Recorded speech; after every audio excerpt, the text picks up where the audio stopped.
Sometimes, you need more than just a chat window. You need a dedicated collaborative workbench that stays in sync with your ideas. Meet Canvas. Whenever you ask Gemini to generate something substantial, like a detailed essay, a creative poem, or a complex piece of code, enabling Canvas mode lets you collaborate and interact with Gemini's output. This gives you the best of both worlds: your ongoing conversation with Gemini on the left, and your working draft on the right. But it's not just for viewing, it's for active editing. You can highlight a specific sentence in a poem and ask Gemini to make this more descriptive, or shift the tone to be more somber.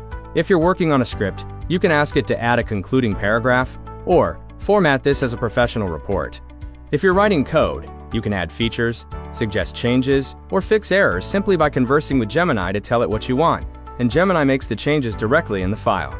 Try creating simulators, games, and other interactive tools, and use Canvas as a true side-by-side collaborator, making the messy, iterative process of writing and refining text or code feel so much more intuitive. And finally, here's an extra tip.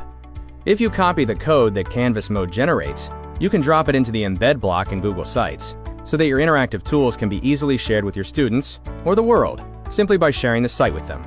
Building and sharing your own apps and tools has never been easier.